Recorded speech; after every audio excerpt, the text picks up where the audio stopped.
그럼 본격적으로 발표를 진행하도록 하겠습니다. 먼저 기조 발제 시간이 되겠는데요. 각자 도생의 시대 파편 사회 극복이라는 주제로 순천향대학교 청소년 교육 상담학과 김민 교수님께서 발제해 주시겠습니다.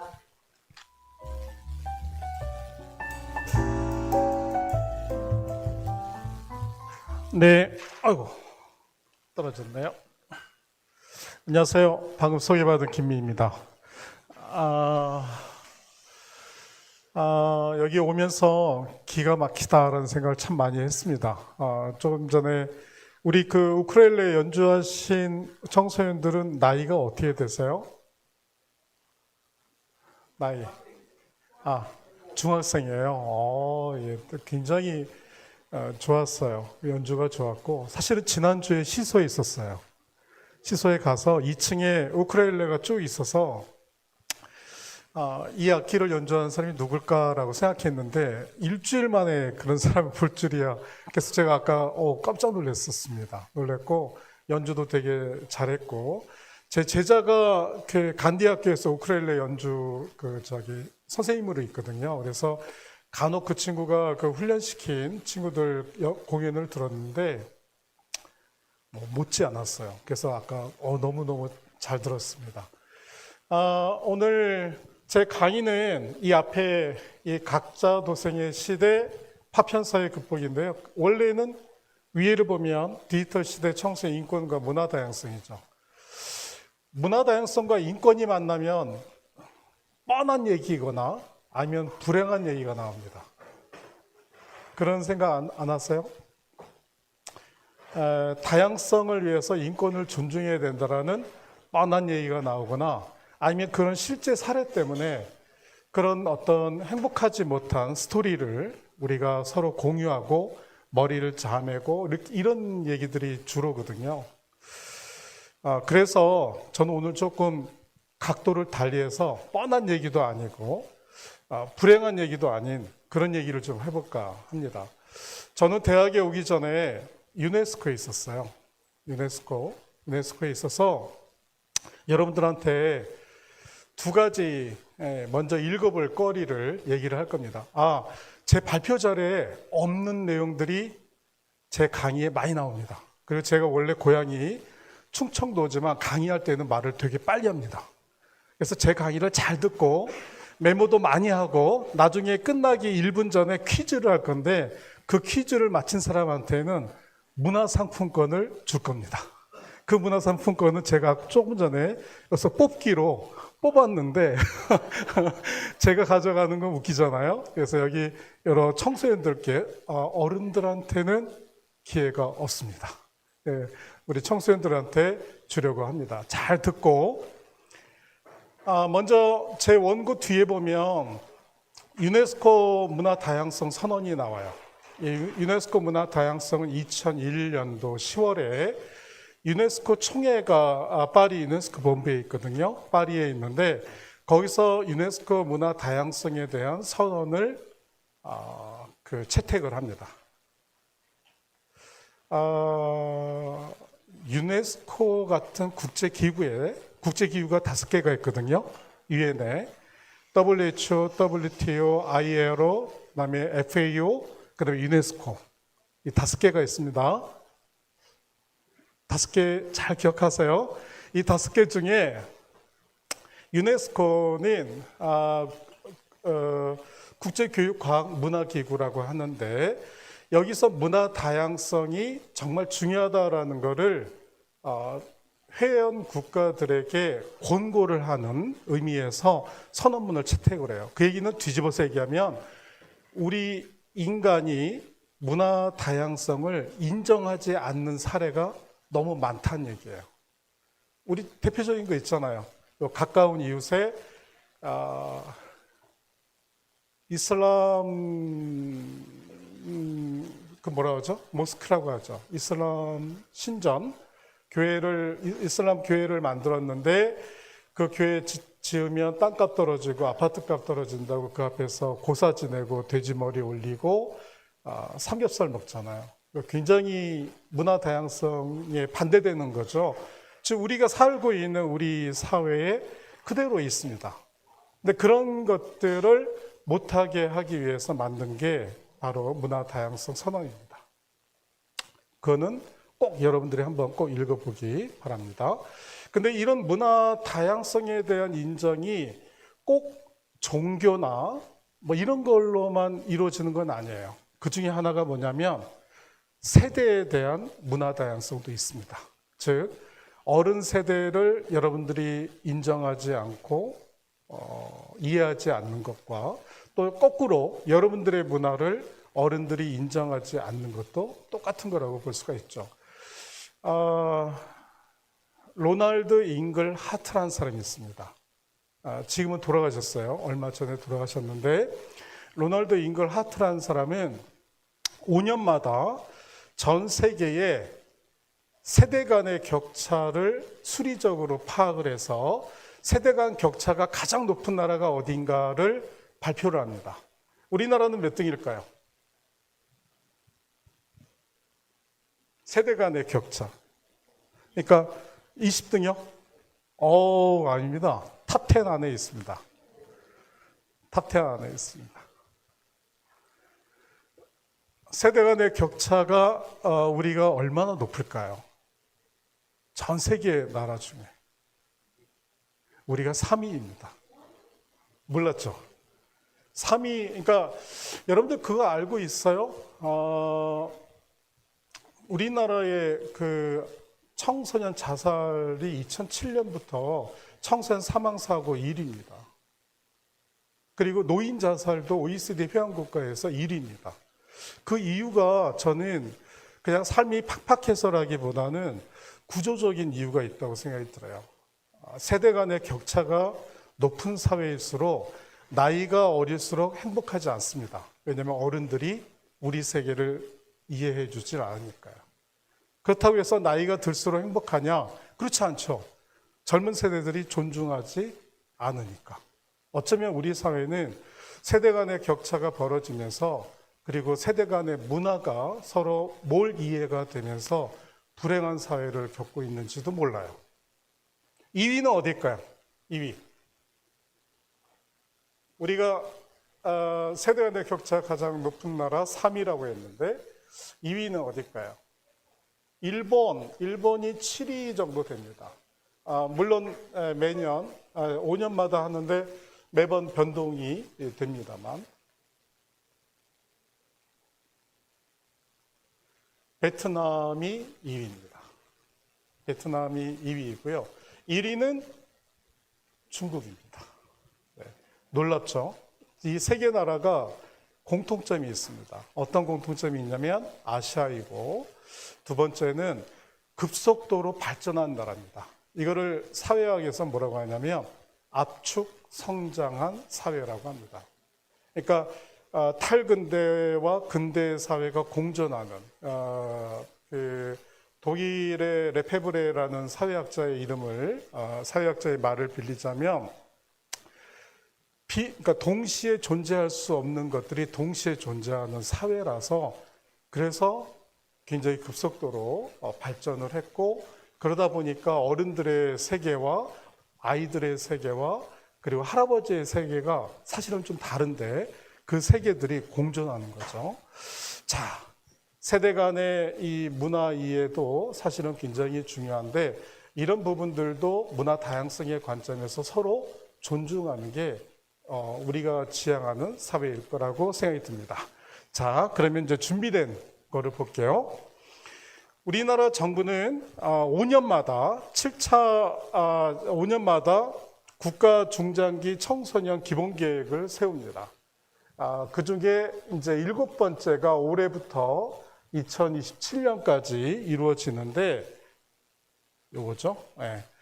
그 청소년 정책 기본 계획의 수립 방향이 크게 5가지예요. 그 5가지 중에 여러분들이 볼만한 게 처음부터 4번째입니다. 보면 첫 번째는 청소년 활동을 여러분들한테 열심히 그리고 자유롭게 할 수 있도록 도와주겠다라는 게 하나고 두 번째는 안전한 사회를 만들기 위한 지원망을 구축하겠다. 그리고 세 번째는 유해한 환경으로부터 여러분들을 보호하겠다. 그리고 네 번째는 여러분들의 참여 권리를 보장하겠다라고 되어 있습니다.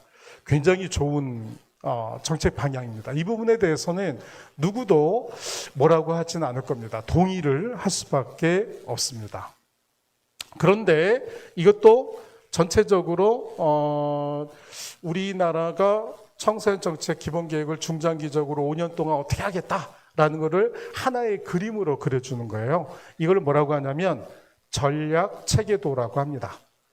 또는 뭐 이제 기업의 경우에는 경영 체계도라고 해서 우리는 이렇게 청소년 정책을 할 겁니다라고 한눈으로 파악할 수 있도록 보여주는 겁니다. 여러분들 보기에 아름답죠? 뭐 나쁜 거 없죠? 그런데 현실은 그렇지가 않습니다. 요즘 좀 그렇죠. 우리가 살고 있는 삶은 변한 게 없는데 이 정부가 좀 우리를 어렵게 하는 경우가 많이 있어요.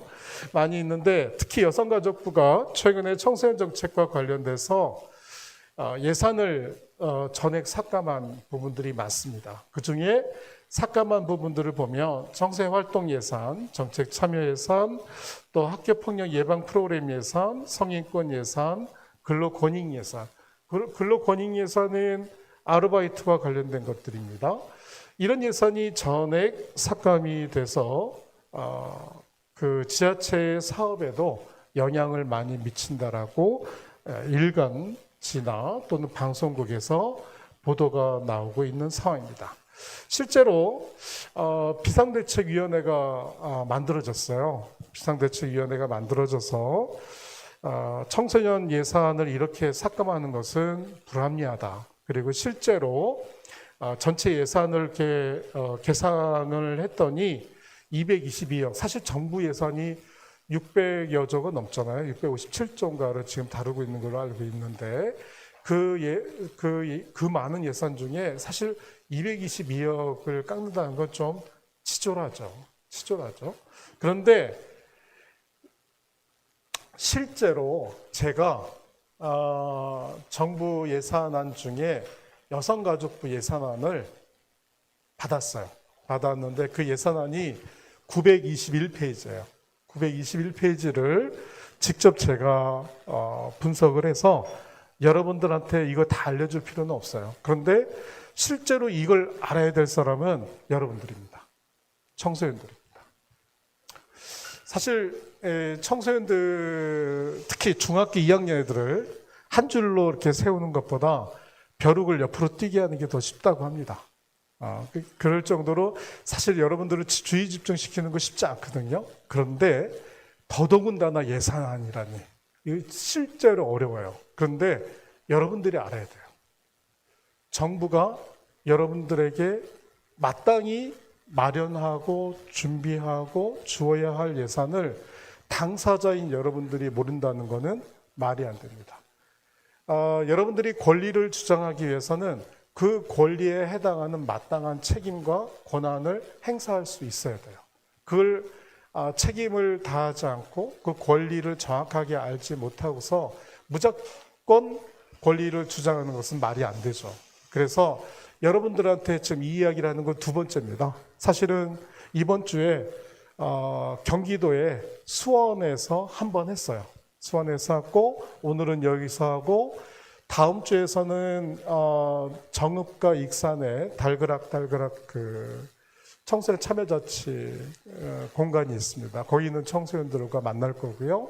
그 다음 주에는 대구에서 할 겁니다. 그래서 여러분들이 이걸 알아야, 제대로 알아야 여러분들의 목소리도 낼 수 있고 또 정부는 마땅히 여러분들의 이야기를 듣고 수용할 건 수용해야 된다고 저는 생각이 듭니다. 그런데 이제 우리가 예산을 다 알 필요는 없어요. 제가 정리해서 얘기를 하자면 정부에서 하는 예산은 크게 세 가지입니다. 첫째는 일반 회계 예산이고 두 번째는 지역 균형 발전 특별 회계예요. 이건 뭐냐면 서울과 경기도 수도권과 비수도권 간에는 지방자치단체 간의 재정의 여건이 조금 달라요. 그래서 지역을 위해서 조금 더 배려하는 예산이 있습니다. 그걸 지역 균특 예산이라고 합니다. 그리고 세 번째는 분야마다 있기도 하고 없기도 하는데 기금이라는 게 있어요. 여성발전기금, 남북협력기금, 청소년 쪽에는 청소년 육성기금이 있어요. 그래서 일반적으로 회계는 일반 회계, 그다음에 지역 균특 회계, 그리고 기금 회계가 있는데 일반 회계에서 보면 여성가족부 예산이 줄어들지가 않았어요. 오히려 늘었어요. 그리고 지역 균특 예산도 보면 오히려 늘었어요. 자료들을 이렇게 보면 늘었다라는 걸 금방 알 수 있습니다. 다만 육성기금은 좀 줄었어요. 그리고 그 줄어든 게 뭔가 하고 봤더니 이거는 세부적인 부분들인데 성인권교육 같은 게 줄었어요. 그러니까 여러분들이 학교나 또는 이런 청소년 센터나 또는 상담복지센터에서 마땅히 들을 수 있는 또 들어야 하는 성인권 교육이 예산이 줄었고, 그 다음에 청소년 정책 추진 기반 구축도 줄고, 보호를 아까 지원망을 구축한다고 했는데 보호 지원망도 줄고, 유해 환경도 줄었어요. 그리고 체험활동 기회 확대는 다 전액 삭감이 됐어요. 말이 안 되죠. 예, 이거는 이제 뭐가 이제 삭감이 됐는지 보여주는 겁니다. 921페이지 예산서를 이렇게 쭉 보니까 지금 제가 몇 분 정도 했죠? 15분 정도 지났나요? 24분이니까 아까 제가 5분, 7분 정도에 들어갔는데, 그렇죠? 그러면 선생님, 청소년? 그러면 3분 후에 손 좀 들어주세요. 그럼 제가 3분 내에 끝나면 아마 25분 안에 끝날 것 같아요. 네. 921페이지 예산서에 보면 각각의 예산이 왜 늘었고, 왜 줄었고, 왜 전액과 동등한 금액을 편성했는지를 설명하도록 되어 있어요. 그런데 청소년 예산은 유독 설명이 빠져 있어요. 그것도 이상했어요. 그것도 왜 빠졌지? 왜 예산이 전액 삭감이 됐을까? 그리고 나서 나중에 이제 비상대책위원회나 또는 유관기관에서 청소년 예산이 왜 빠졌느냐 설명서도 내고 또 시위도 하고 또 요구도 하고 그랬더니 여성가족부에서 한 게 보도자료만 이렇게 내놨어요. 보도자료만. 그래서 이 보도자료의 내용도 여러분들이 이렇게 읽어보면 구체적이지 않아요. 왜 아까 얘기했던 7차 청소년정책 기본계획에서는 청소년 활동을 보다 더 함양시키고 또 청소년 보호도 열심히 하겠다라고 얘기했는데 왜 반대로 예산은 삭감하고 그 이유는 정당하게 얘기를 하지 않았을까? 그 부분이 저는 굉장히 아쉬웠다 생각이 들고 그로 인해서 현실은 여러분들이 생각하는 것 이상으로 별로 좋지가 않아요. 그러다 보니까 여기 보면 강원도 같은 경우나 또는 경남의 경우에는 예산이 전년도 대비 3분의 1로 줄거나 해야 될지 말아야 될지 모르는 상황이 됐습니다. 제가 오늘 그리고 지난주에도 여기 광주 왔었거든요. 광주 상황을 이렇게 들었는데 광주도 만만치가 않은 상황입니다. 지금 그래서 어떻게 해야 되지? 라는 고민을 여러분들 스스로가 어른들께 제기하고 또 얘기를 또 해야 된다고 생각이 들어요.